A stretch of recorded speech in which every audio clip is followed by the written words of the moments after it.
All right, everyone.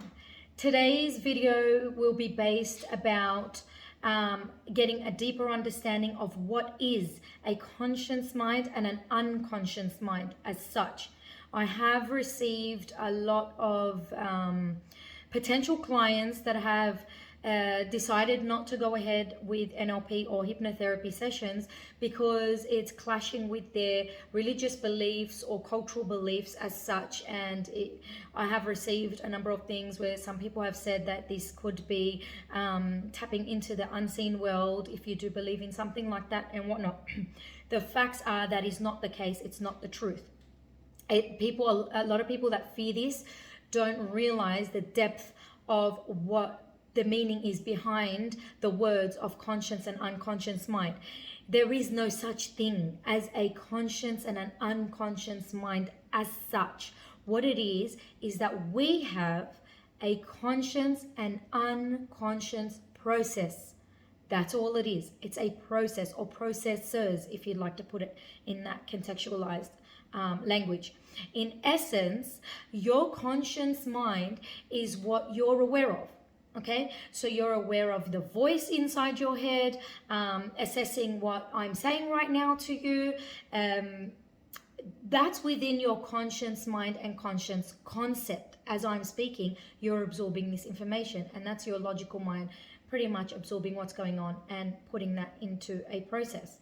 Now, there's also the unconscious mind process, and the unconscious mind processes you're running are 24/7, pretty much. Example of how that works is right now, as I'm speaking, you're naturally digesting the food that you ate an hour ago, let's just say, or half an hour ago. So that's your unconscious mind processing everything in the background, like your digestive system. It's running circuits in your head to monitor the environment that you're in, if it's safe, if it's hot, if it's cold. And let's just hypothetically say that the temperature drops. Your unconscious mind monitors your body temperature as such and brings it to your awareness to say that you are cold so you can go and put on clothes. That is your unconscious mind. So it's just letting you know what's going on in the background. So as I'm speaking to you, see how I'm moving my hands, but I'm not focusing on how I'm moving my hands? That's your unconscious mind. The unconscious mind runs the ship pretty much 24/7. So where our conscious mind tends to think we run the ship, and it's not the case. Our conscious mind is the logical part of us. So in turn, we are psychologically not logical creatures. We're psychological creatures, not logical creatures. And most problems we have are at our unconscious level, so that deeper level. So everything that we've gone through, it's at an unconscious level. As much as we like the idea that we're logical and we think things through, the truth is most of us, or most of our patterns in the day or during the day, we receive, let's say, 2 million bits. As we receive 2 million bits of information, as they come through, we filter them, and we, filter them through thoughts, emotions, ideas, and then we regovern all those thoughts and filters according to our beliefs, values, and whatnot. In that process, which is continuously running per minute every single day, we are continuously creating thoughts in our mind, right? And as that happens and you're creating or drowning yourself in certain thoughts, let's just hypothetically say that, this largely triggers your emotional based of feelings. So it's more the emotional side, not the logical side. It's not the logical base, it's more the emotional base, the unconscious mind. In saying that, so the unconscious mind runs the ship 24/7, right? So where our conscious mind tends to think we run the ship, where the fact is it's the unconscious mind, right? But our conscious mind is the logical part of us. and we need to have both, right? So in turn, we are psychological, not logical creatures. And most in turn, our problems that we have are at an unconscious level, not a conscious level, right? Moving from that, as much as we like the idea that we're logical, human beings, and that we think things through, or we may think things through, the truth is most of our patterns in the day of, let's just say, 50 to 60 thoughts that are processing in our system of our minds, almost per minute, are running in our minds.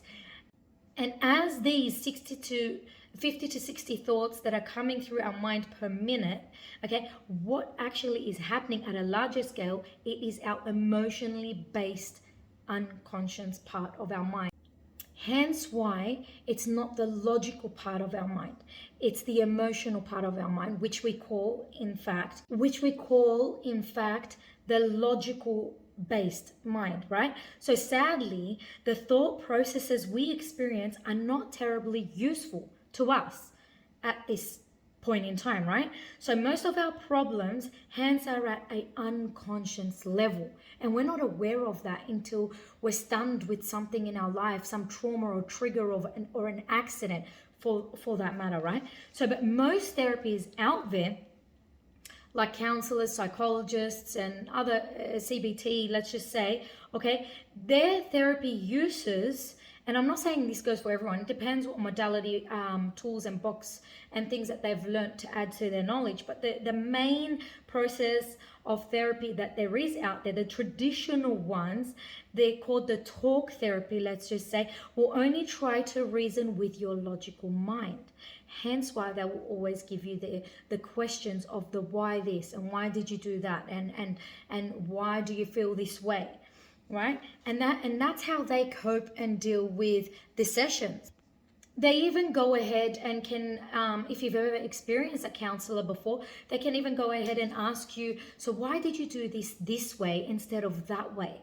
You know, they don't actually create new ideas and possibilities in your mind, which is breaking through that critical faculty between your logical mind and your non-logical mind, which is your emotional mind, and would call that the conscious and the unconscious mind. They do not break through that critical faculty, that slice in the middle. They don't do that. They just stick to the logical, because you start off with a problem and you know you've got a problem, so you search for traditional therapies, you end up going there and you're requesting certain help to get you out of the stuck state or trauma that you're in, or sadness, guilt, pain, I don't know, anger, whatever is going on, and then you're going to be questioned only according to the problem. They don't take you outside that scope. So all they're doing is talking to your logical mind, and your logical mind is not there to reason. It will just stick to what information it believes in that moment. And the honest truth and the fact behind traditional therapy, it doesn't target the deeper root cause of your problems, right? And hence, the fact behind not going deep enough or delving deep enough to the truth or the root cause of your issue, that type of approach only appeals to the logical mind that they give you. Hence why that when you leave, you may feel good for a couple hours, couple days, even a couple weeks, but you go back and you say, but nothing changed. I'm still the same. And the reason why this actually happens is because your logical mind is already on board with the thought processes that you've created in believing that this traditional counselor is out there to help you, because you've already brought that to the surface. Now, when you go to see a therapist, you logically know what you're doing isn't smart. Hence why you're going to get a second opinion or advice, or to empty your bottle. Like an example, if you go to, let's say, a vending machine, right? And the vending machine sells cigarettes. And at the top, it gives you a big sign saying, smoking kills you, with a really ugly heart that's all shriveled and disgusting. Let's hypothetically say that, right? And you see that, and you still put the money in the vending machine so you can receive your carton of cigarettes. Is that your logical mind or your emotional mind? So is it your conscious or unconscious mind that has bypassed what it's just seen and giving you the carton of cigarettes that you're going to go and smoke right now, after you just seen the sign that this actually kills you, right? So in turn, that's not your logical mind thinking in that state, because if it was, you wouldn't take that cigarette, because your logical mind's going to say it's not safe.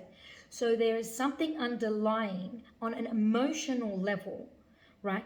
And through that emotional need in that moment, you decided to take that carton of cigarettes and walk away in that moment in time. So you've bypassed the logical mind for a split second or two and said, you know what, that's fine by me. I'll pretend I didn't see that.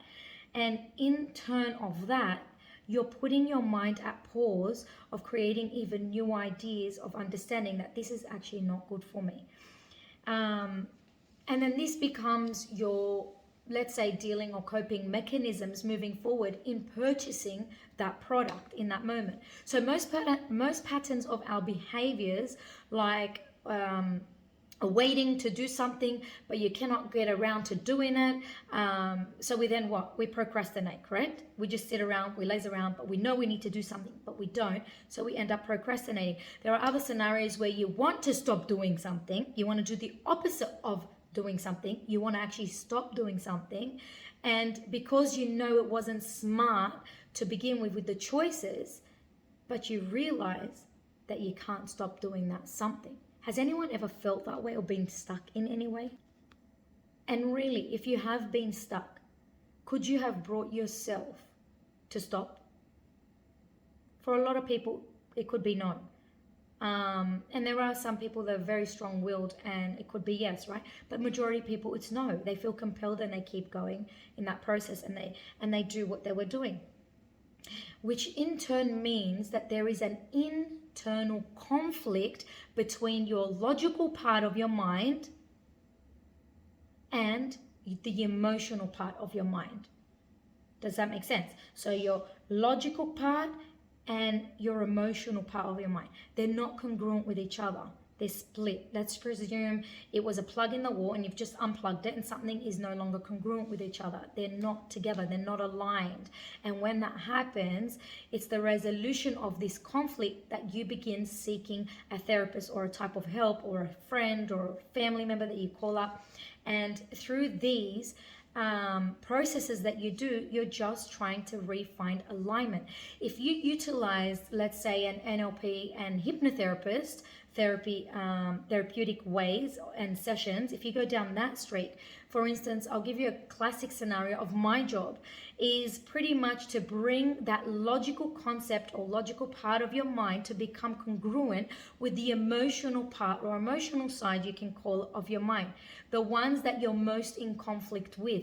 And I then, with utilizing articulating language in such a form, utilizing NLP to integrate both these conflicts that you have to make them congruent with each other once again. And hence, this will create the results and the feelings of more control and more confidence, self-worth, self-esteem, let's just say, and that experience of emotions that you were overwhelmed with before are now feeling more whole and at ease. It's like your head and your heart were split and they become congruent and as whole once again, just by utilizing language through NLP and hypnotherapy. So moving forward, the word subconscious mind has been used and written in all past lectures, teachings, and books nowadays, and they refer to it currently as the unconscious mind. That's all it is. So the subconscious mind is the unconscious mind. It's just different wordings over the years. So the unconscious mind is a repository of all your accumulated life experiences and beliefs. Even habits are learned responses to those beliefs or experiences you've gone through. So the unconscious mind cannot tell the difference between what is actually real or what is imagined. Hence, it is on this premise that most perceptual problems actually exist, and hence why hypnotherapy works, because it taps in even deeper. Now, for a moment, I'd like you to imagine, just for a second, for argument's sake, let's test it. I'd like you to imagine in front of you, towards the left and towards the right, 2 corridors. And one of those corridors, and you can choose either one, have a long staircase leading all the way down a steep staircase to the end of this tunnel, let's just say.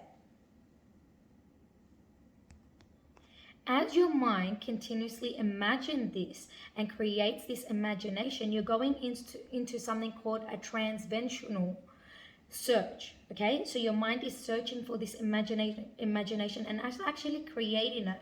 And in that moment, you're actually spliced into recollection of that area of your mind. And a complete fabrication of your mind is happening in that moment. And it might be vivid, it might be full of colors, it might be dull, it might be scary, it could be tight, it could be gloomy, it might be a number of things that you create. But for instance, let's say that I knew what you were creating in your mind and I captured it and put it on a YouTube channel, and somebody clicked play and they watched that, and it creates a recollection of their imagination, of their past experience, and it brings it up to the surface of their current beliefs or values.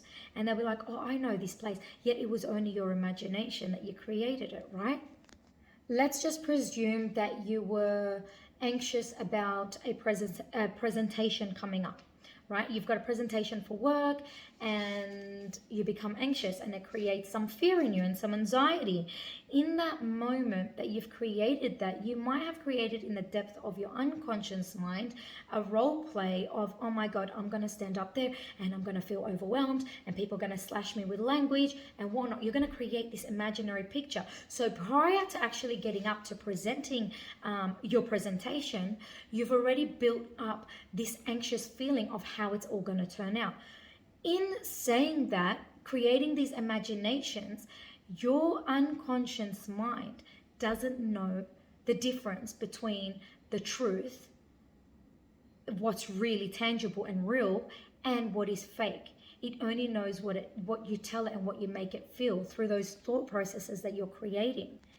Now, if you do this many times, it becomes an adapted behavior and it fits really perfectly well with your everyday life, right?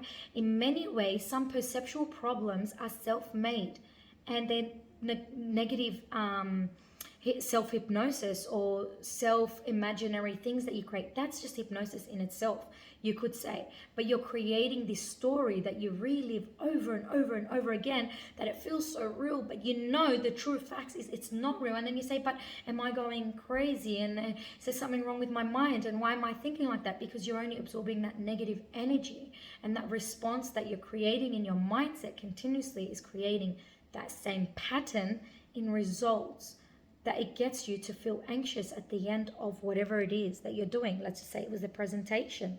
So moving forward, anxiety is something you're running on yourself by creating the fear of something before it actually happening. And depression, yeah, it's a strong word in my opinion, in many ways is a guided visualization of helplessness and hopelessness, that nothing you will ever do will amount to anything. That is pretty much depression summed up. And yes, it makes you feel the feeling of the emotion of sadness. This has very little to deal with your current reality by creating these stories of imaginations in your mind, right? And it's very rare that the real world is as dangerous and scary and debilitating as what your imagination can put together. It goes to show how creative we can be as human beings. So if you think about it, you can imagine in your own mind something that's not logical or real, and you don't have to use even gravity for that matter. Just use your imagination. That's self-hypnosis. That's all it is.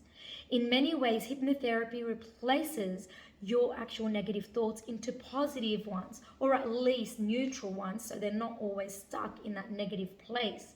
And in saying that, so you can actually function well in a more stable mental mindset and mind frame, in knowing how to deal or creating dealing mechanisms in moving on in your life.